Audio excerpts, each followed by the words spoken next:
Hello everybody and welcome back to my channel. Today we are doing another reaction video. I know we haven't done one in a while, so I decided to do another. This video is by the Overseer. Make sure to go subscribe to him. I'll have a link to his channel and their original video in the description. Yeah. Today we are watching a short-faced bear versus Carnotaurus. Who would win by him? This guy is a really good YouTuber. I've watched like a few of his videos. So, yeah, please just go subscribe to him, and let's get on with the video. Mammals is an interesting concept that I don't think gets enough coverage, and when there is coverage it often includes the largest specimens available, such as T-Rex versus Mammoth or Allosaurus versus Rhino. However, I think it would be interesting making a matchup between the meat-eating bull, also known as Carnotaurus, and the short-faced bear known as Arctodocimus. Let's kick it off with everyone's favourite horned theropod. That bear is terrifying, bro. Carnotaurus was a distinct member of the Belisaurid family, thriving in the late Cretaceous period approximately 72 to 69 million years ago. This theropod is known for its streamlined body, unique cranial features which sets it apart from other predatory dinosaurs of its time. You also probably know it from the hit movie Dinosaur. That was where I personally first saw this theropod. Carnotaurus was a medium-sized carnivore, typically measuring between 8 to 9. That thing is not at all accurate to the actual one. I'll tell you that right now. That thing's huge.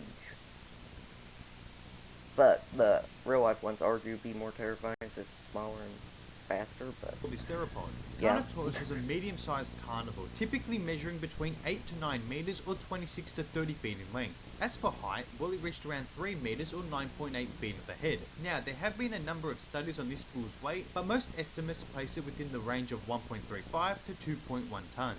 Carnotaurus was also discovered to have possessed scales, with the potential of it having scutes which could have acted as a natural armor of sorts. Its build was robust yet distinctly streamlined, suggesting a body that could reach some decent speeds. The skeleton featured a deep rib cage and a strong flexible tail that likely contributed to both its agility and balance. Talking about speed, just by looking at it you could tell that its limb proportions indicate a life for quick burst of speeds, which would have been crucial for ambushing its prey. According to W. Scott Persons, the University of Alberta PhD student, paleontological analysis suggests that it could have even reached speeds of up to 48 to 56 kilometers an hour or 30 to 35 miles per hour, which hey, I think that isn't too bad considering this is a decently sized theropod. Its hind limbs were particularly robust, with strong femurs and elongated tibia aiding in rapid acceleration. The relatively shorter length of its metatarsals also contributed to its ability to make quick turns and sudden sprints, essential for capturing prey or evading competitors. It shouldn't be a surprise to anybody that this dinosaur's primary weapon would have been its jaws, which contained teeth that were suited for gripping and tearing flesh. As for bite force, well, Carnotaurus may not have actually packed as strong of a bite as you may have imagined. Studies such as from Mazetta's 2009 place its bite force to be around 3,300 newtons.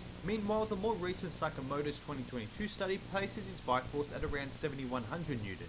But I know what you all must be wondering, what about its most unique feature, being its horns? Well, Carnotaurus is unique among carnivorous bipeds for its pair of horns on the frontal bone. The exact purpose of these horns remains a hot topic of debate amongst paleontologists. Some suggest they use these horns in combat with other Carnotauruses, possibly for territory or for mating rights, while others propose that they may have served as display structures for courtship or species recognition. Fernando Nova's 2009 studies supported the idea that Carnotaurus' horns were used for combat, as they argued that the skeletal features indicated adaptations for headbutting, such as a shortened skull for quicker head movements and a muscular neck for delivering strong blows. He also noted that the increased rigidity and strength of the spinal column likely evolved to withstand impacts from head-to-head collisions. Additionally, Raphael Descourt's study in 2018 proposed that the horns could have either been used for headbutting and or shoving, akin to modern-day marine iguanas. As for its arms, Iguanas do that? either been used for headbutting and or shoving, akin to modern day. Iguanas do that. How did I not know that? Oh. Thank you, the Overseer for, giving me that information. I never knew that. marine iguanas. As for its arms, I mean, hey, we don't even need to get into them. It arguably made him one of the most dangerous and powerful animals to ever exist. I mean, no other animal had arms just as powerful as the Carnotaurus's. Totally. But what about this dinosaur's intelligence? Well, according to Cerrone and Paulina's study in 2019 using a CT scan of a Carnotaurus's brain cavity, I noticed some important insights. The brain itself only filled up some of this space, giving Carnotaurus a reptile encephalation quotient larger than many of its relatives. However, its brain size wasn't quite as large as some other theropods such as the Tyrannosaurus. While it may not have been the smartest predator around, it was still a notch above some of its family members. Carnotaurus also had large olfactory bulbs indicating a keen sense of smell, perhaps even rivaling some modern day animals. The downward curving olfactory tract is a unique feature which is only shared with Indosaurus, further pointing its reliance of smell over sight. The flocculus, a brain region linked to gaze stabilization, was large, hinting that Carnotaurus, much like modern day hawks, made quick coordinated head and body movements. However, its hearing was geared towards low frequencies, with a range below 3 kHz. For comparison, a human can hear between 0.02 to 20 kHz. This means it could detect the lower frequency sounds but would miss the high-pitched calls that creatures like dogs and cats could easily hear. As for hunting, well, Carnotaurus likely relied on ambush tactics, using its speed and powerful jaws to take down prey in a quick succession. Although the formation where Carnotaurus was discovered continues to be researched today, some potential prey options have been identified. One of these include the smaller sauropod known as Titanomachia, a titanosaur which could have grown up to 10 tons in weight. Yeah, that is 6 meters. 18 feet. 18 feet. Oh, it's 20 feet. So it's 20 feet.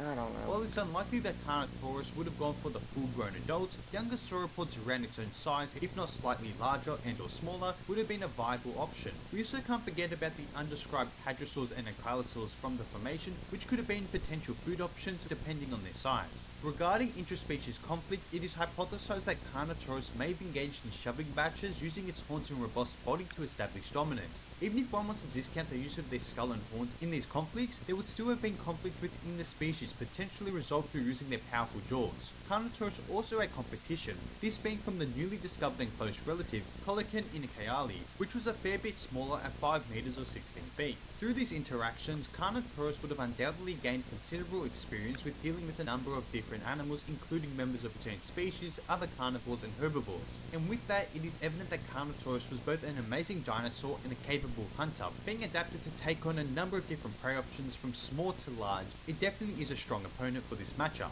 But now let us move on to the challenger, Arctodus. Arctodus, or the short-faced bear, is arguably the most famous example of the extinct portion of the Acerdae family. It roamed North America during the Pleistocene epoch, approximately 2.5 to 11,000 years. I'm just gonna say this, I'm glad this thing would extinct. Ago. This prehistoric bear is renowned for its immense size and powerful build, distinguishing it from the other large predators of its era. Exactly. Why? The short-faced bear was one of the most formidable predators of the Pleistocene era. Standing 1.6 meters or 5 feet tall at the shoulder, this enormous bear could get even taller, as it Now look how insane that is. would reach over 3 meters or 9.8 feet in height when standing on its hind legs.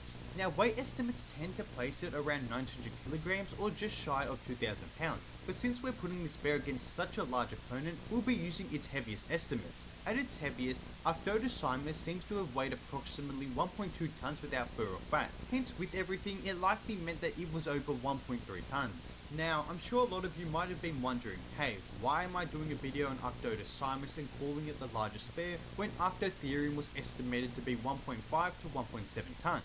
Well, with the recent times, it seems that those were massive overestimations, with them more likely reaching around 1.1 tons. This is supported by the difference in bone size, as Arctotherium's humerus measured around 62 centimeters, while Arctodus's was around 64.6 centimeters. I mean, clearly it's a very small difference, with them both being extremely close. However, it is more likely at the current point in time that Arctotherium did not reach those higher estimates. Now, I'm not going to go out and say that it couldn't have reached these weights, but until I see more recent papers going on to support this, I'm more siding with Arctodus more reliable weights, indeed making it the largest bear. Remarkably, despite Arctodus Arctodosaurus's massive size, it could still reach impressive speeds. According to a study carried out by the Yukon Paleontological Program, this bear may reach the top running speed of around 45 kilometers an hour or 28 miles per hour. This speed was facilitated by its long front and hind limbs, optimized for endurance and swift movement. However, its agility was not as pronounced, with the bear's large size and extended limbs making it difficult to execute sharp turns during pursuits. The short-faced bear was certainly well equipped when it came to weaponry. Despite it being known as the short-faced bear, its jaws were incredibly powerful. Using studies made by National Geographic and research on its distant relative Agrotherium, which was made by D.D. Steiner et al., as well as estimates from modern relatives by Graham Slater et al., its bite force may have exceeded 5,000 newtons. This is due to the fact that these prior studies estimated bite forces between 4,000 to 5,000 newtons on bears that were fairly smaller than our Arctodus. In addition to its powerful bite, this bear possessed strong limbs capable of inflicting significant damage. For context, the smaller grizzly bear has the strength to move 320 kg or 700 pound metal dumpsters like they were volleyballs, so the short-faced bear's larger limbs would have 100% meant that it would have been way more devastating. However, the functionality of Arctodus forelimbs for grasping large prey is continuously debated. Some research argues that its forelimbs were less powerful and had reduced mobility compared to modern bears, potentially hindering its ability to grapple prey effectively. Others contend that the bear's forearms were still robust and capable of subduing large prey.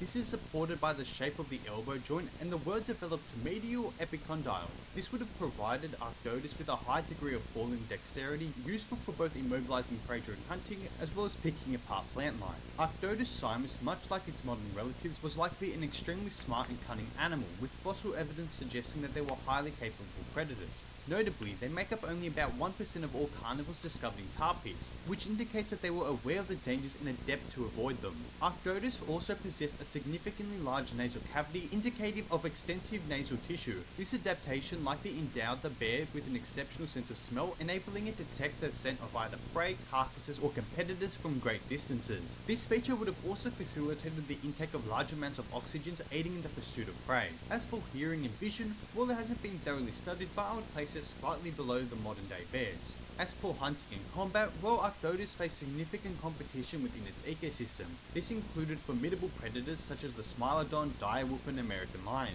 Each of these rivals posed unique challenges that it was forced to overcome, some being larger and more of a physical challenge such as the American lion, or faster and more agile challenges like the direwolf. I'd imagine when these predators did encounter each other, Arctodus was the victor more times than not due to its sheer size. As for the animals that could have been on its menu, well, this would have included camels, horses, bison, and even ground sloths. And this also indicates that they were included camels, horses, bison, and even ground sloth. Ground sloth. So you're telling me that this bear was able to kill and eat one of the craziest animals I know. Easy. Well, not easy, but like, it was able to kill it and eat it. That's insane. And this also indicates that they were able to take down fast-moving, heavy-set prey. I mean, there's no doubt that Arctodus would have targeted the individual's worst for wear in order to make the hunt as safe as possible. It also may have targeted younger mastodons, yet it's still debated whether Arctodus would have outright predated on them or merely scavenged off of them. I think the most confusing thing about Arctodosaurus is the exact diet. This continues to be a hot debate within the paleontological community, as studies suggest pretty much everything from hypercarnivore to omnivore to even herbivore. For this debate, I'll be siding with the research that indicates a carnivorous or omnivorous diet at the very least. We also can't forget that this bear would have had interspecies conflict, mainly between males. If you have seen fights between grizzlies, you know that these fights are certainly not for the weak. These bears are hardened through this combat, and if we used modern day bears as a foundation, then they would have been quite skilled in terms of basic wrestling. Overall, it's clear that Arctodosaurus was certainly an impressive animal. It was both large and heavy, fast, and capable of taking on animals similarly sized if not larger than itself. It undoubtedly makes it a mammal worthy to contest a dinosaur. But who takes which categories? Well, I would say Carnotaurus takes length, weight, armor, speed, agility, bite force, and bite effectiveness. Meanwhile, Arctodosaurus would take height, intelligence, weaponry, senses, battle IQ, combat skill, and experience. So for this battle, we'll be using the closest weights in order to make this the most interesting scenario. A 1.3 ton Arctodus and a 1.35 ton Carnotaurus. In the showdown between these two, the Carnotaurus has several key advantages advantages that it could use to secure its victory. Carnotaurus is slightly heavier, being 1.35 tons compared to the Archdodus' 1.3.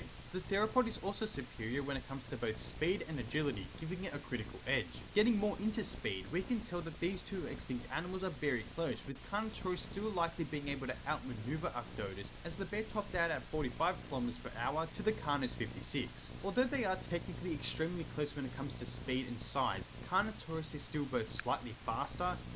Is that the one from, Ark? Not Ark. The Isle. I meant the Isle. I get those confused all the time, my bad. But, yeah, that's definitely the one from the Isle. The colors and everything, yeah.